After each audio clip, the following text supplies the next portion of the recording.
15 شعبان کا روزہ پچھلی 15 سے اس 15 کے درمیان جتنے گناہ ہوتے ہیں سب کی معافی کروا دیتا. ایک دن کا روزہ سارے پورے سال کے گناہ معاف فرما دیتا.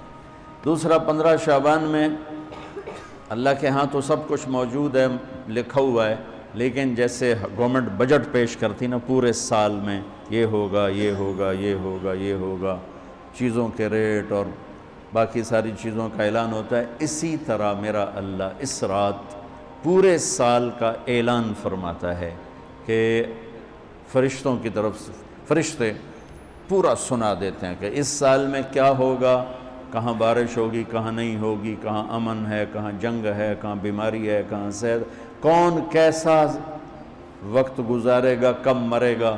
کتنے لوگ ہیں جن کے نام اعلان کر دیے جاتے ہیں کہ یہ اس سال مر جائیں گے، اوپر ان کے نام کا پتہ اس پر نشان لگ جاتا ہے کہ یہ مردوں کی صف میں ہے. وہ نیچے ہیرا پھیری کر رہا ہے، نیچے وہ چوری کر رہا ہے، ڈاکے مار رہا ہے، رشوت لے رہا ہے اور کیا کچھ کر رہا ہے، اوپر اس کا نام مردوں میں ہے اور فرشتے اس پہ مسکراتے ہیں کیسا بے وقوف ہے، اوپر مردوں میں لکھا جا چکا ہے، نیچے یہ بے ایمانی کر رہا ہے، بدماشی کر رہا ہے. تو اللہ کے خصوصی پیکج میں جمعہ کی رات ہے کہ یہ رات باقی راتوں سے افضل ہے، اور عید الفطر کی رات ہے، اس رات بھی اللہ تعالیٰ کی بخشش اور معافی کے اعلان ہوتے ہیں. بڑی عید کی رات ہے، اس میں بھی اللہ کی معافی کے اعلان ہوتے ہیں. اور یہ 15 شعبان کی رات ہے کہ اس میں اللہ کے نبی نے فرمایا کہ اللہ تعالیٰ اپنے بندوں پہ نظر فرماتا ہے. اور بنو کلب، یہ ایک قبیلہ تھا، کلب، بنو کلب، ان کے پاس جانور بہت تھے، جانوروں میں بھیڑیں بہت زیادہ تھیں. تو اللہ کے نبی نے مثالاً فرمایا کہ جتنے بنو کلب کی بھیڑوں کے جسم پر بال ہیں اتنے لوگوں کی اللہ بخشش فرماتا ہے. انہاں بھیڑاں دے وال کون گنے، ایک دے گنن بہ جاؤ تو پورا مہینہ لگ جاوے.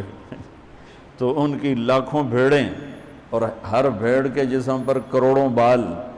تو میرے نبی نے مثال کے طور پر یہ ارشاد فرمایا، یہ ایک مثال ہے کہ اللہ بے حساب لوگوں کی معافی کا اعلان فرماتا ہے.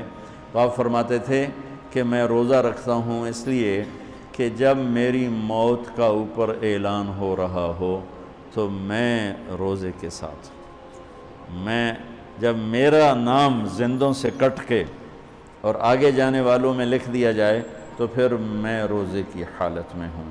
تو اس کہ دن کا روزہ اور رات کی بندگی، رات کی بندگی کوئی مخصوص نہیں، ہمارے ہاں بہت سارے عجیب و غریب کام شروع ہو رہے ہیں. اور 15 شعبان ہو، لیلۃ الشب قدر ہو، شب جمعہ ہو، یا جتنی بھی یہ عبادات کی رات ہیں، اس میں کوئی اجتماعی عبادت نہیں ہے، اس میں فرد کی انفرادی عبادت ہے اور گھر میں ہے، مسجد میں نہیں، گھر میں. اپنے گھروں کو مسجد بناؤ. میرے نبی کبھی بھی سنتیں مسجد میں نہیں پڑھتے تھے. آپ حیران ہوں گے کہ میرے نبی نے کبھی زندگی اشراق پڑھے، مسجد میں 2 نفل آپ نے پڑھے ہیں اشراق. اس کے علاوہ آپ سنتیں گھر سے پڑھ کے آتے تھے اور نوافل گھر جا کے پڑھتے تھے. تو یہ نفلی بندگی کی رات ہے بھائیو. تو اس رات میں انفرادی عبادت ہے، کوئی اجتماعی نہیں، آؤ بھئی صلاۃ تسبیح پڑھیں اور آپ اکٹھے بیٹھ کے ذکر کریں، اکیلا.